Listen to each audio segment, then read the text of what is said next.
This is Talking About Beauty by Douglas Mao. It is the introduction chapter to his book, Fateful Beauty, Aesthetic Environments, Juvenile Development and Literature, 1860 to 1960, published in 2008. Talking About Beauty. Why, I've seen wallpaper which must lead a boy brought up under its influence to a career of crime. You should not have such incentives to sin lying about your drawing rooms. A baby's a baby. It's the environment that molds them. The first of these epigraphs comes from the Decorative Arts, a lecture Oscar Wilde gave on his North American tour of 1882. In a sense, the book before you does no more than elaborate some broader context for this witticism, asking what meanings it may have had for its utterer, what made it intelligible to his first hearers, and why it might still say something to us today.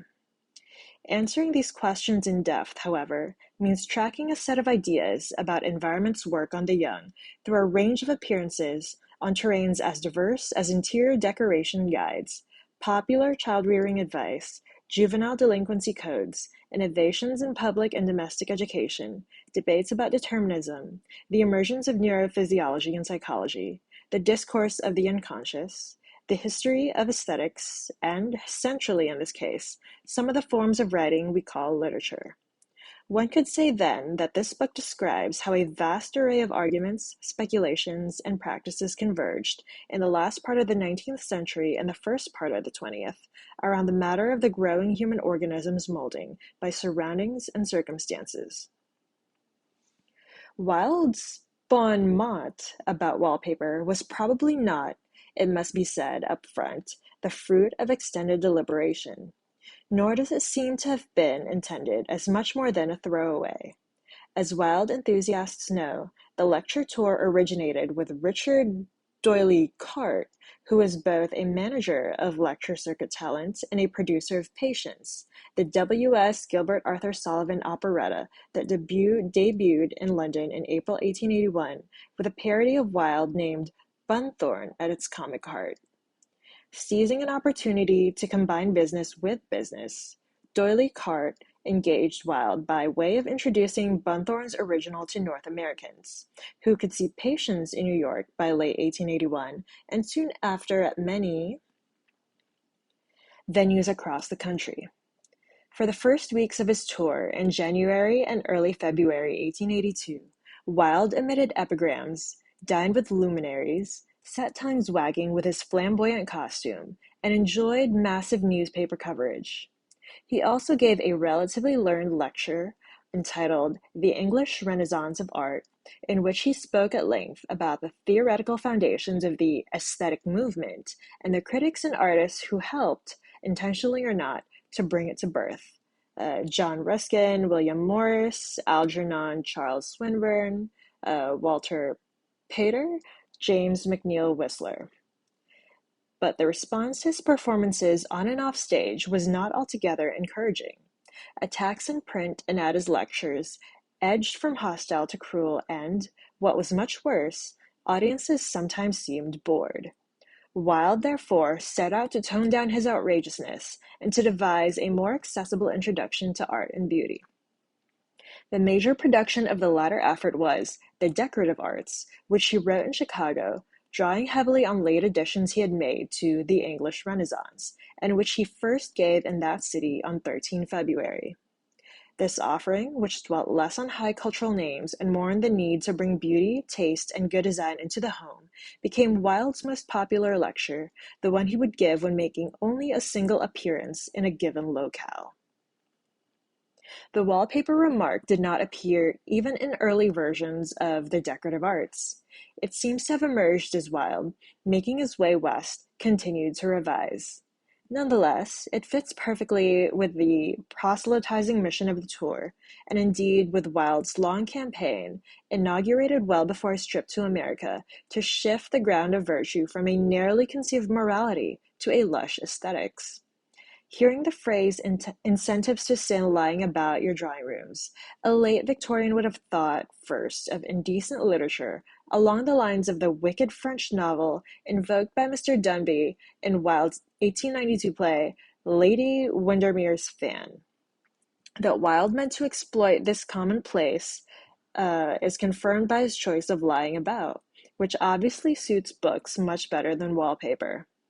By so clearly redirecting concern from immoral volumes to ugly decoration, Wilde was memorably encapsulating his claim that among distinctions between good and bad, the one that really matters is the one between things that succeed as art and things that aesthetically fail.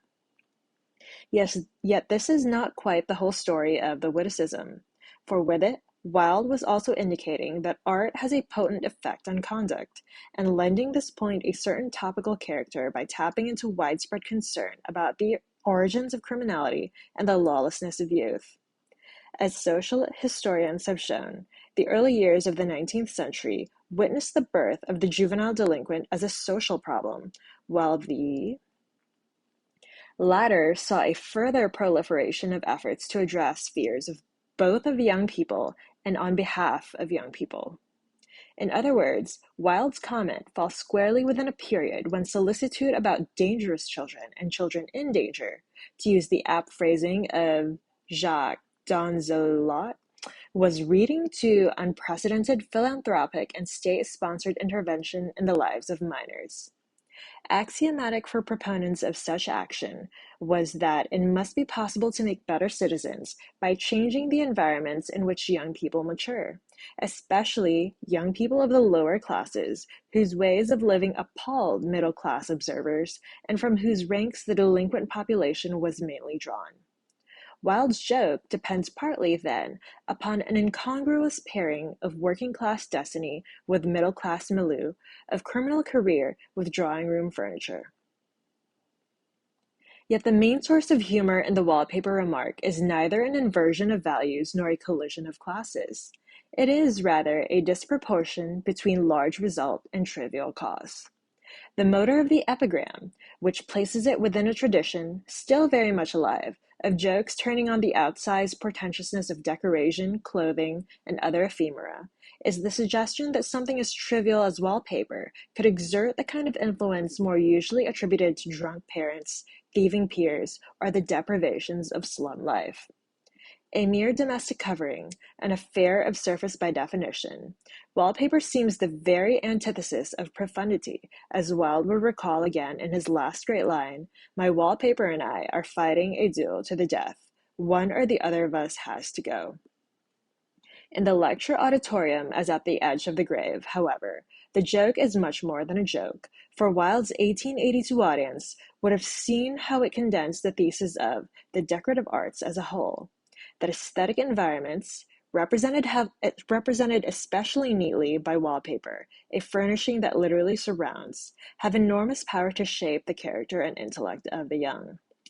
Indeed, many of Wilde's hearers would have been prepared to admit a truthfulness to the bon mot, even without help from the rest of the lecture, since the thesis Wilde was staging in comic terms had been central to a discourse of moralized decoration already several decades old, quite respectable, and foundational to movements for artistic education and the beautification of schools.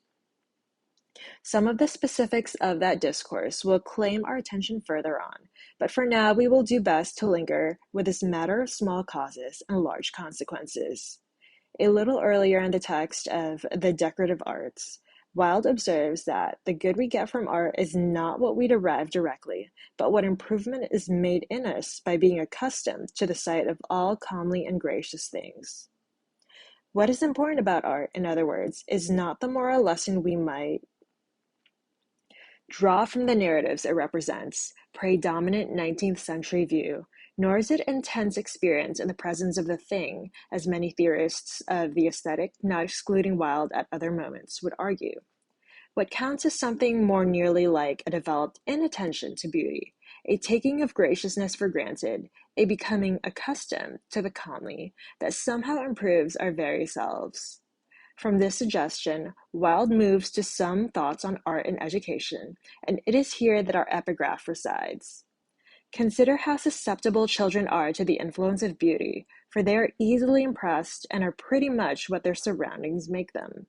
How can you expect them then to tell the truth if everything about them is telling lies, like the paper in the hall declaring itself marble? Why, I've seen wallpaper which must lead a boy brought up under its influence to a career of crime. You should not have such incentives to sin lying about your drawing rooms. How can you expect then to tell the truth if everything about them is telling lies? The ideal of truthfulness in materials did not begin or end with Wilde, certainly. Ruskin, to whom we will return in Chapter 1, decried architectural elements that misrepresent structural needs and, drawing upon the ideas of the Cambridge professor Robert Willis, made the lamp of truth one of his 7 lamps of architecture. The American architect Andrew Jackson Downing, to whom we will also return, took as his great principle the simple and obvious one that the material should appear to be what it is. Charles Eastlake, author of the best-selling Hints on Household Taste, stressed honesty in materials generally and specifically warned against covering the walls with a paper stained and varnished in imitation of marble. And the theorists and practitioners of architectural modernism would make correspondence of form to function one of the least contestable premises of building in the age of concrete and steel.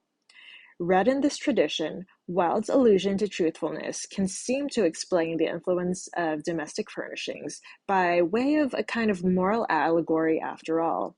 False wallpaper might encourage lying by suggesting that untruths go unpunished, even when in plain sight.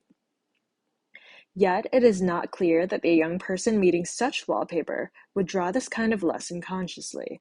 In his previous sentence, we might notice, Wilde intimates that the sensuous environment works not by the pointing of a moral explicit to thought, but in a gentler, quieter, more continuous fashion. Children are generally susceptible to the influence of beauty and become what their surroundings make them. Like the rest of us, only perhaps more so, they are improved not by specific lessons depicted in specific objects, but by a kind of contagious loveliness in the ambiance of lovely things. As he nears the end of the lecture, Wilde makes this point yet more sharply. If all the decorative arts are given enormous importance in the current English renaissance of art, this is so because we want children to grow up in England and in the simple atmosphere of all fair things, so that they will love what is beautiful and good, and hate what is evil and ugly long before they know the reason why. If you go into a house where everything is coarse and you find the common cups chipped and saucers cracked, it will often be because the children have an utter contempt for them. But if everything is dainty and delicate, you can teach them practically what beauty is, and gentleness and refinement of manner are unconsciously acquired. Beautiful things work on the young, then, in a manner prior to precept and beneath the level of consciousness. The tedious and readily resisted inculcation of morals can be replaced, as a parent might be pleased to learn, by the more pleasant, efficacious, and sly technique of providing tasteful china. What lends beauty its special influence over the soul is precisely its capacity to slip in and improve the child without the child's being aware of it at all. One main argument of this book is that from the late 19th century throughout the early 20th, the scarcely registered workings of environment on the developing human being were a preoccupation of many kinds of people, from artists to scientists, from writers of fiction to crafters of policy, from experts pondering national problems raised by juveniles to parents gnashing their teeth over domestic ones. The book's other main argument, more specifically than the first and dependent upon it, is that this preoccupation lent a special character to period speculations on the possible role of art and beauty in human life. The idea that aesthetic experience could shape the soul was not new in the years indicated by the subtitle of this book, nor was the understanding that people can be influenced, especially in their tender years, by events and forces of which they or their guardians are unaware. What was new was the extraordinary depth of this period's interest in the operations of unregistered experience, along with its tendency to conceive of human development as a series of transactions between an organism and its environment. The pages that follow will consider in detail the synergy between the concept of environment and the belief that any experience, no matter how fleeting or innocent, might exert incalculable influence over a person's development. They will also note how the ascent of both offered an especially promising basis for claims that the path to a better world lay in provision of beauty for the young. And they will show how this cluster of ideas bridged the diverse forms of thinking, telling, and doing mentioned in the opening paragraph of this introduction, how it linked, switching now to a more standard vocabulary of disciplines and practices, literature, art, architecture, psychology, philosophy, education, social reform, and popular advice. Among these fields, the one privileged in Fateful Beauty is the kind of imaginative writing that goes by the name of literature. The topic of stealthy environmental influences can certainly be approached in ways that make other territories of human endeavor or natural process central, but a premise of this study is that literature plays an especially important part in this story, and for several reasons. One has to do with a representation of intimate experience, or rather, with the intimate representation of experience. As the writings of Walter Pater, to be visited in Chapter 2, irresistibly suggest, no form of talk about development may be better at capturing small transactions of life than the narration of the concrete experiences of an individual person.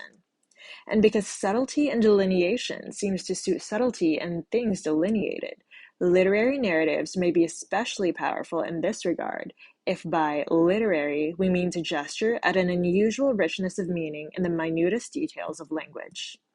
Another way of putting this would be to say that under prevailing taxonomic habits, the detailed narrating of a life's unfolding can scarcely escape being marked as literary. For better or for worse, the literary is commonly understood to bear a tight affiliation to the experientially intimate. Highly germane to this point is the historical importance of the Bildungsroman, which we might succinctly define as the genre of the long narrative concerned with a fictional individual's maturation. Certainly, one aim of Fateful Beauty is to show that the problems of development are important in imaginative writing well outside this genre as such, as in Auden's poetry and criticism, and yet the Bildungsroman's eminence stands behind even this undertaking. If literature has existed since antiquity, literature as a category may be an invention of the last 200 years or so, which means that its emergence roughly coincides with that of the Bildungsroman, a genre most often, though ever problematically, said to find its prototype in Johann Wolfgang von Goethe's Wilhelm Meister's William Meister's apprenticeship of 1795 to 96. Whatever the particulars of interdependence here, it is certainly difficult to imagine how anything like the regnant understanding of literature could have come into being apart from a sense that one of the main things literature does is to tell of the growth of an individual human being in a social context. That literature ought to be understood this way has, certainly, been contested by many modernist innovators and their heirs. For them, such an identification precisely misses the point that the truly literary dimension of a text must lie in its rejection of a mimetic representation, including, it may be, the representation of subjectivity, in favor of the play of language. But if views on the proper hallmark of the literary differ, few would dispute that literature has been associated in popular opinion, and at the disciplinary partitioning of intellectual life performed by the Academy since the 19th century, with stories about how particular people mature. Further, literature and the Bildungsroman have had a close, if not always transparent, relationship to faith and the benevolent power of the aesthetic, as the critic Mark Redfield has argued. Several recent readers have shown how the social hope of 18th and 19th century aesthetics lay in the idea that beauty, often in the company of its grander companion, sublimity, would bring human beings to some kind of reconciliation with a world that otherwise seems alien, indifferent, fragmented, or oppressive. Terry Eagleton, to whom we will return in Chapter 2, offers the most salient and extensive treatment of this aspiration. Other readers have pointed out that the Bildungsroman attempts something similar, its nominally ideal ending being the one in which the protagonist comes to accommodation with a society that has thrown up obstacles to the desires and impulses of youth. Franco Moretti, to whom we will return in a few paragraphs, presents the fullest elaboration of this argument. Redfield, for his part, considers a number of collaborations and conflicts between these two programs for harmony, showing how the Bildungsroman, as itself an aesthetic enterprise, is meant to abet the reconciliation between soul and world, even if no instance of the genre quite manages this feat, even if it can be doubted whether a true Bildungsroman has ever existed. Bildungsromanen are, in idea at least, the most pedagogically efficient of novels, since they thematize and enact the very motion of aesthetic education, because reading is a process of Bildung, inscribed in the text itself, as a text reflection on its own human essence. The Bildungsroman becomes a trope for the aspirations of aesthetic humanism, its concept finally having no existence apart from the post-romantic history of aesthetics. The texts considered in Fateful Beauty all negotiate in some fashion the dream of tuning subjects to their worlds, and they all draw on an understanding, so widely held in the 19th century as to merit the name popular, that in any such tuning literature will assume a leading role.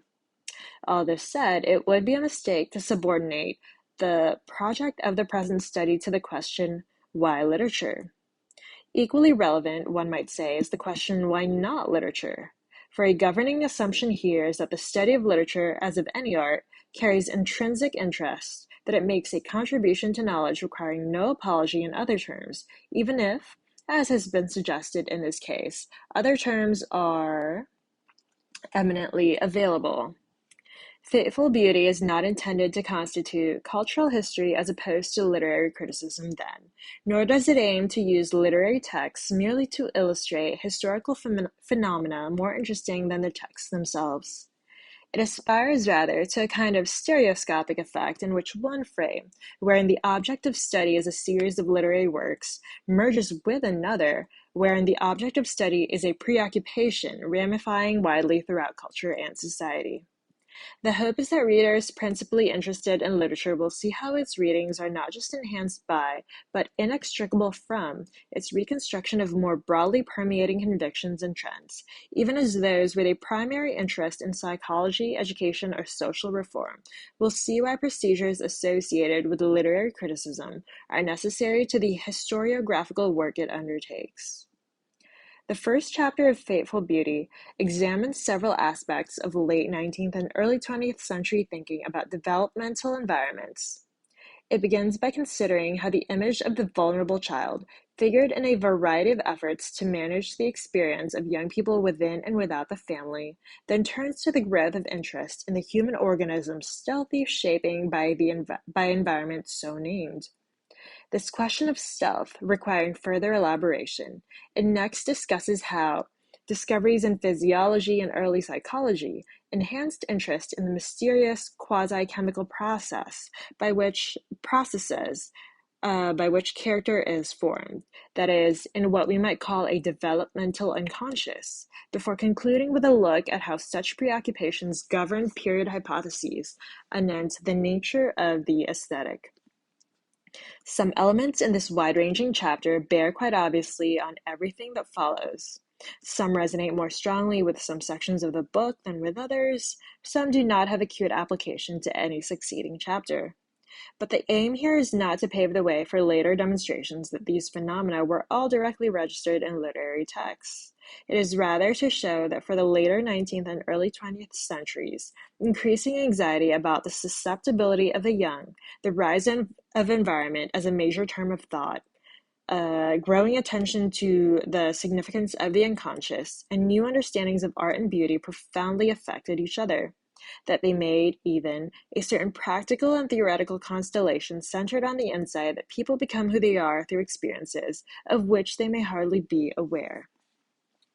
In its second chapter, the book turns to the developmental program of British aestheticism, as it was anticipated by figures like William Wordsworth and Ruskin, solidified by Pater and disseminated by Wilde and his contemporaries.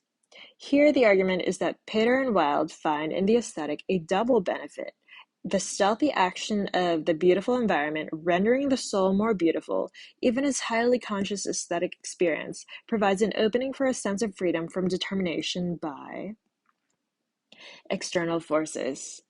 The chapter goes on to ask why aestheticism seemed driven to undercut its own best hopes for beauty, and how its recipes for gentle shaping may be understood in relation to both the ascent of discipline described by Michel Foucault and the ideology of the aesthetic explored by Eagleton.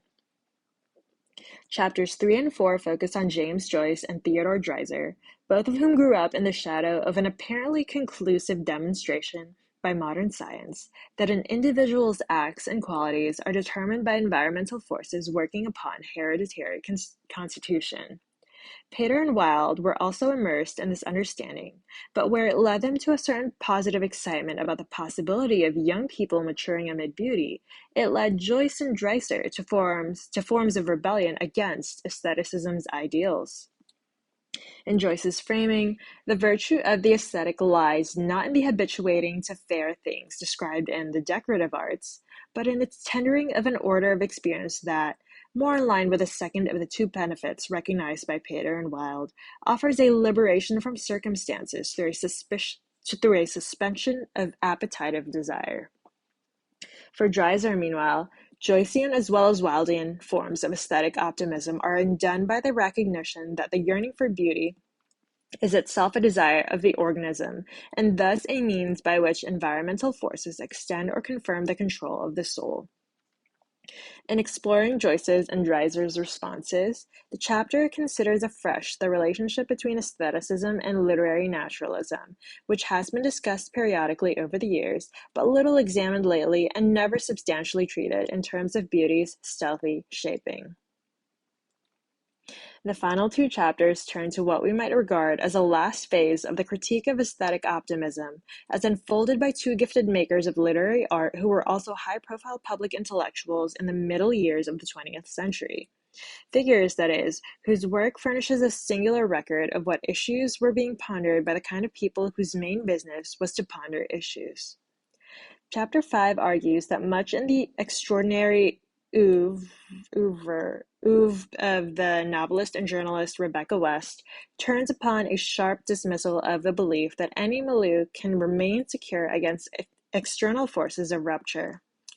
Although sensitivity to beauty is for her the quality that divides worthwhile people from disagreeable ones, West stresses, in her most famous novel and her best-known work of nonfiction, in her left-baiting defenses of patriotism, and in her essayistic engagement with the experiments of Ivan Petrovich Pavlov, how dangerous it is to assume that surroundings can be managed, how important to recognize that the terrain of a human organism's struggle is never reliably circumscribed.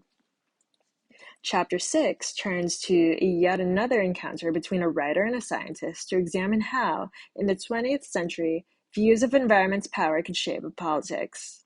Beginning by asking what W. H. Auden learned from the life and publications of his physician father, George, it shows that the poet initially addressed the question of environmental influences less by working through the mysteries of agency than by flatly declaring transcendence of one's milieu to be an imperative.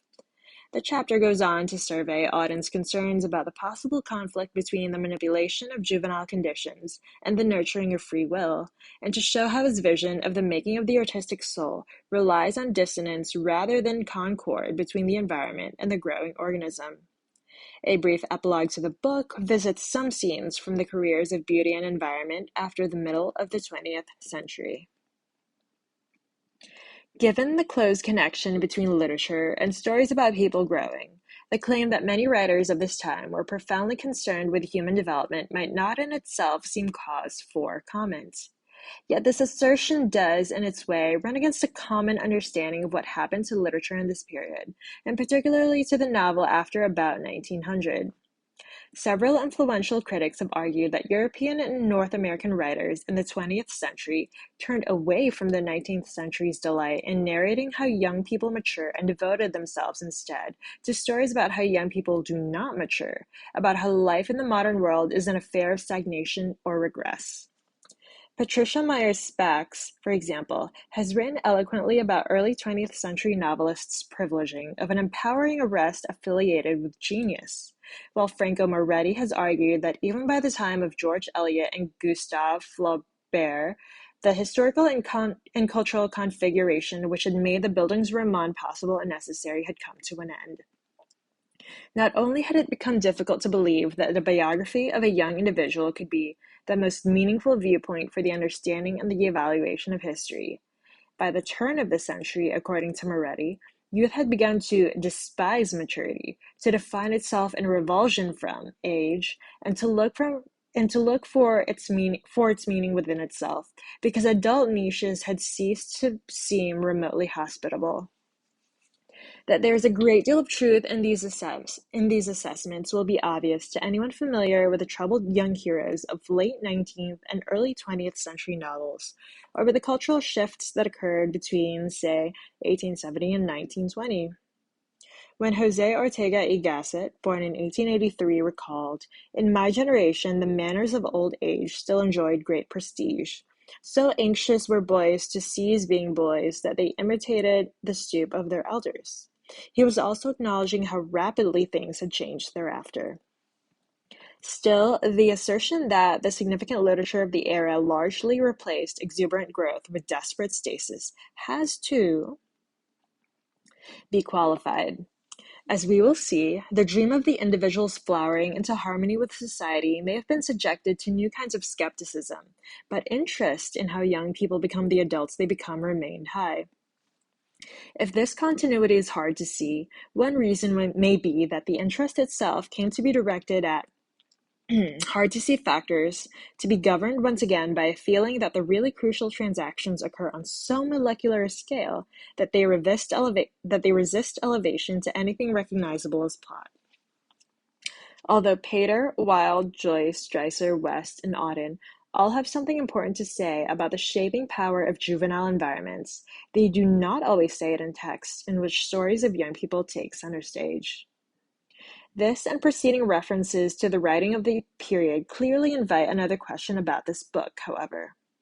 Why has the term modernism been omitted from its title and skirted, at least so far, in this introduction?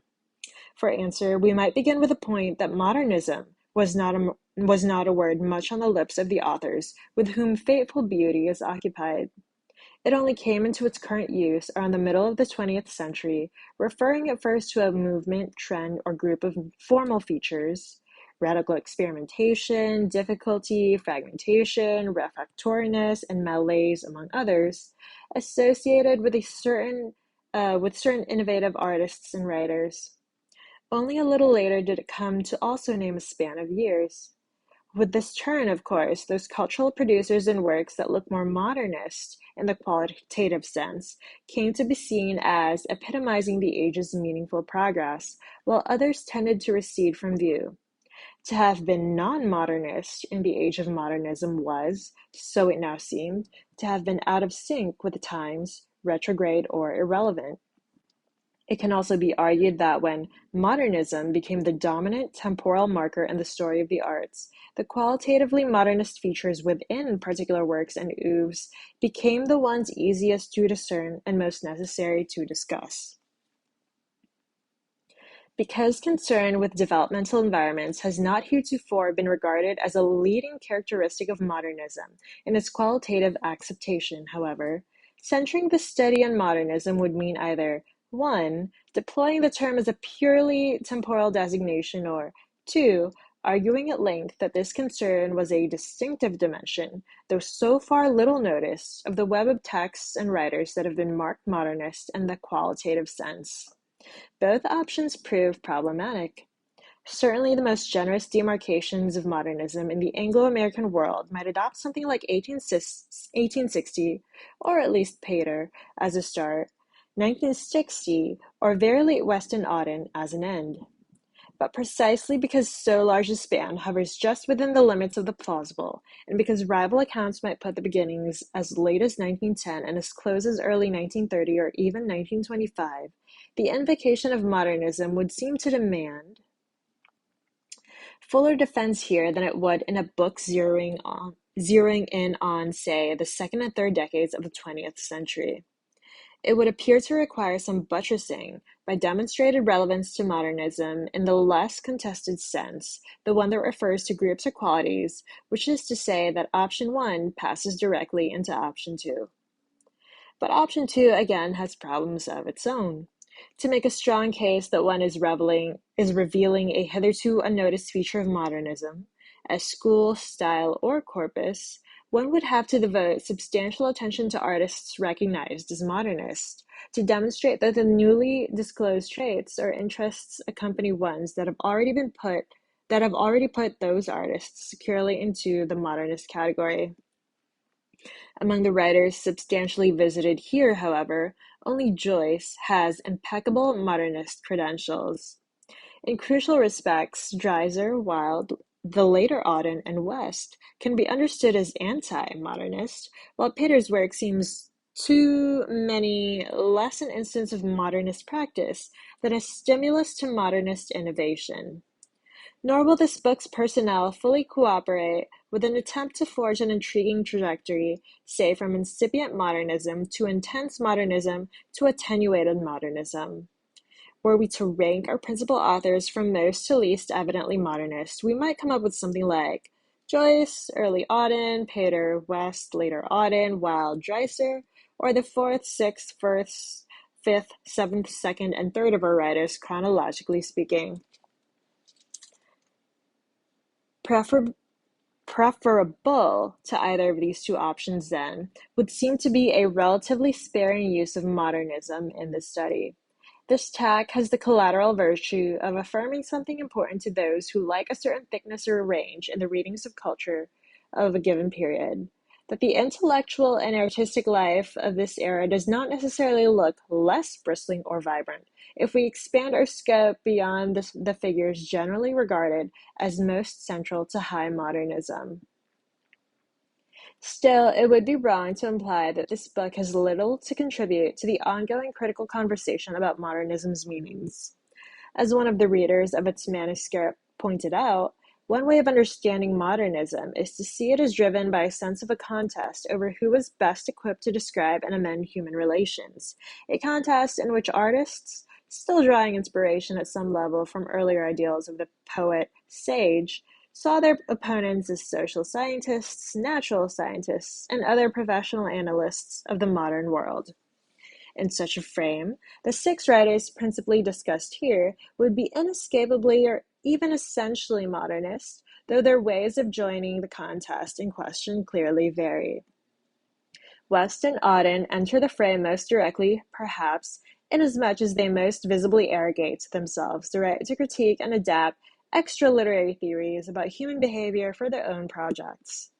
But Pater ingeniously suggests that the modern worldview is at once a product of science and that which confirms the necessity of art, while Wilde, Joyce, and Dreiser offer prescriptions for, or diagnoses of, living whose claims to expertise cannot quite be subsumed under poetic inspiration or empirical investigation alone.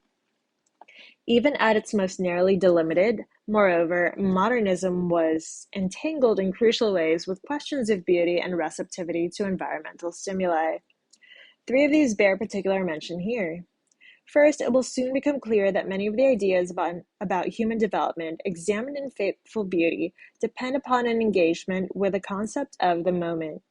This tiniest of temporal abstractions has always loomed large in modernist writing, and writing about modernist writing, from the awful daring moment of a moment's surrender in the wasteland to Virginia Woolf's Moments of Being, from Ezra Pound's definition of the image as that which presents an intellectual and emotional complex in an instant of time, to the sweeping surveys of modernism offered by later critics like Moretti and Ronald Schleifer. Parts of this book, especially in chapters 2 and 3, nod to connections between the moment in developmental thinking and the moment as it figures in modernist art, but there's clearly more to be said on this point, and it will surely be to the good if future readers and future books say it. A second and closely related impulse in modernism lies in its conviction that a single rich perception can alter a life. In Chapter 3, we will situate Joyce and his elevation of quotidian experience amid the discourses of environment and development, but something similar might be done with a number of other modernist or proto-modernist writers. Henry James and Virginia Woolf could each have been given a chapter here, as much for their concern with the power of the impression as for their sensitivity to the ways surroundings resonate through souls. So perhaps could William Carlos Williams, ever anxious for a fresh seeing that would renew the world. And so, for that matter, could Pound, whose absorption of Pater and Wilde in this area is betrayed by numerous passages in his work.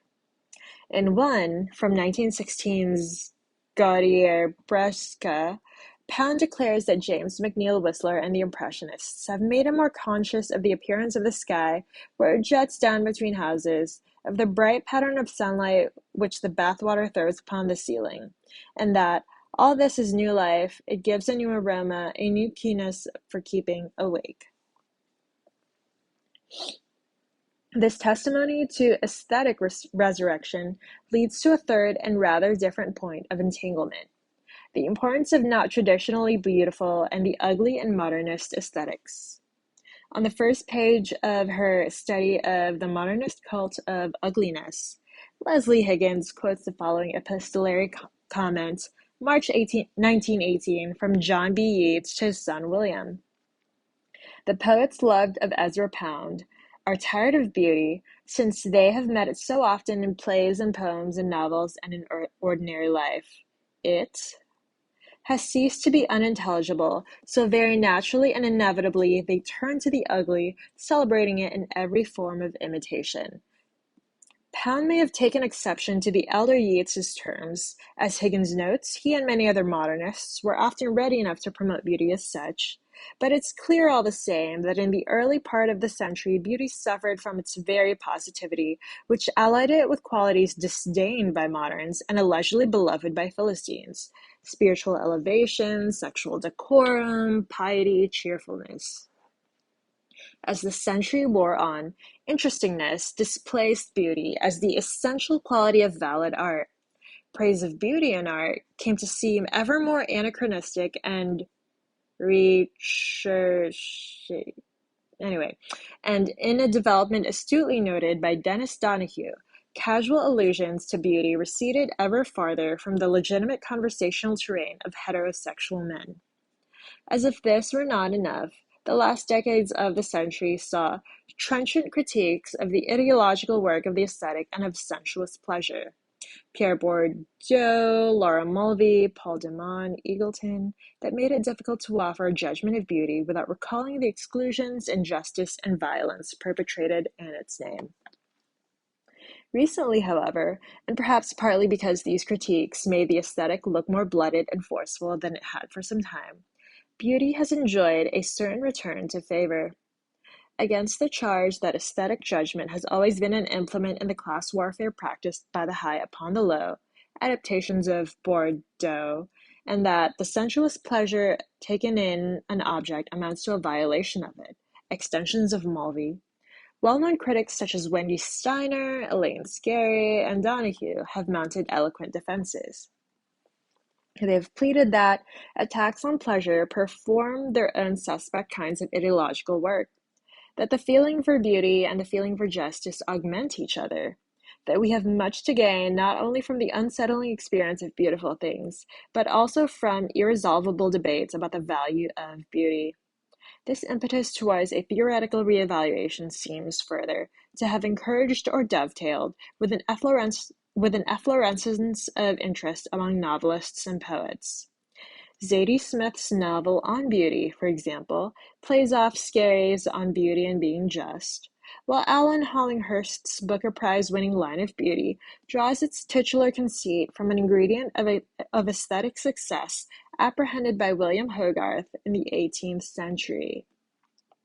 Yet the claims for beauty whose devising is described in earlier chapters of this book, and whose calling into question is described in the later ones, have not so far figured prominently in the 21st century turn. As should be clear by now, these claims were informed by a social optimism according to which conscious aesthetic experience on the part of adults might be no more crucial than scarcely registered aesthetic experience on the part of the young. Though these claims accorded beauty an important role in the fashioning of a better world, they did not rely solely on encounters between informed audiences and works of art as such, nor did they accord the highest importance to the cultivation of taste, or to some mimetic or antithetical relation between art and society. And though they often touched on a certain dreaming of resuturing life to art, drunk by figures as diverse as the anthropologist Jane Harrison and the art critic Clement Greenberg, these claims did not exactly repose on that dream either. To the way of thinking that they expressed, what art can make people know or feel was not necessarily more important than what aesthetic environments can make people insensibly become. In this strand of a program, in this strain of a social vision, beauty and environment clearly work together. As the notion of environment became more and more central to thinking about juvenile development and the destiny of humanity, it enhanced the aesthetics bid to nurture future possibility. Promoters of the beautiful may be said to have returned the favor. But the fortunes of the two soon diverged. If beauty's hold declined in the early years of the 20th century, the same cannot be said of environments. In the 1920s, a radical yet appealing behaviorism briefly made environmental conditions the concern of every parent, up on the latest in child rearing. In the 1930s, widespread social misery lent prestige to the view that nothing was as important as socioeconomic circumstances in determining the life courses of individuals. But it was the decades after World War II that arguably witnessed the height of environment's triumph. Revulsion at Nazi eugenic policies helped make inquiry into hereditary and even physiological influences on human development broadly unpalatable, which meant that in serious research and in popular understandings growing out of new science, environment had the field largely to itself. Not until the end of the century, with the arrival of newly sophisticated genetic analysis, explosive innovation in psychopharmacology, and a sense of generational distance from the era of the Third Reich, would the dominance of environment begin to recede. The reach of environment in the popular imagination of the post-war era is nicely illustrated by the second of this introduction's two epigraphs, drawn from a text appearing around the end of the period treated in Fateful Beauty. That text is the 1953 Warner Brothers cartoon A Mouse Divided, directed by Isidore Friz Freleng, with a story by Warren Foster, and the line is spoken by a drunken, baby-delivering stork. Having overindulged at a stork club in the sky, and believing himself therefore incapable of carrying an infant mouse all the way to its proper parents, the inebriated avian leaves the winsome rodent on the nearer doorstep of Sylvester the cat and his bride. Sylvester is at first tempted to devour the new arrival. I've given birth to a breakfast, but ends up defending his so unusually acquired bundle of joy from other hungry felines. The last scene finds Sylvester himself being pushed in a stroller far too small for him by the rodential parents, to whom he, instead of the infant mouse, has now been delivered in the stork's no less bungled attempt to correct his earlier mistake. As uttered by the stork, a baby's a baby. It's the environment that molds him, rationalizes a dereliction of duty. Under its intoxicated and intoxicating logic, no hereditary differences among offspring can really matter because environment determines everything in the fate of the young. Kitten or baby mouse, the sign of the Sylvesters will be the sign of their parenting produces. But the effective consequences here are just the opposite of those usually engendered by conviction of environment's greater power. Among parents, as not among besotted messenger storks, Such a belief tends to heighten anxiety about the conditions under which precious offspring will mature, since it is precisely those conditions that fall to parents' charge. The cartoon does not endorse the work's pronouncement, of course. All manner of calamity follows the Sylvester's adoption of the baby mouse. What is instructive for our purposes is that the stork makes the remark at all, incorporating the line about environment into an absolutely mass cultural form. Its author, or authors, had to assume that it would be comprehensible to most Americans, just as Wilde had to assume that his audience would make sense of his wallpaper quip. To pass from the earnest aesthete on wallpaper in 1882 to the cartoon stork on the fungibility of parents in 1953, therefore, is not only to pass from the absurdly sublime to the sublimely absurd, or from a tendentially middle-class spectacle to a thoroughly cross-class entertainment. It is also to move from an indication that certain ideas about environment were widely diffused near the end of the 19th century to a confirmation that environment's power had achieved something like universal recognition, if not universal assent, in the post-war United States. By the middle of the 20th century, it was clear that beauty's own fate had not been to dominate thinking about the raising of children in the new age, but environment had fared extraordinarily well.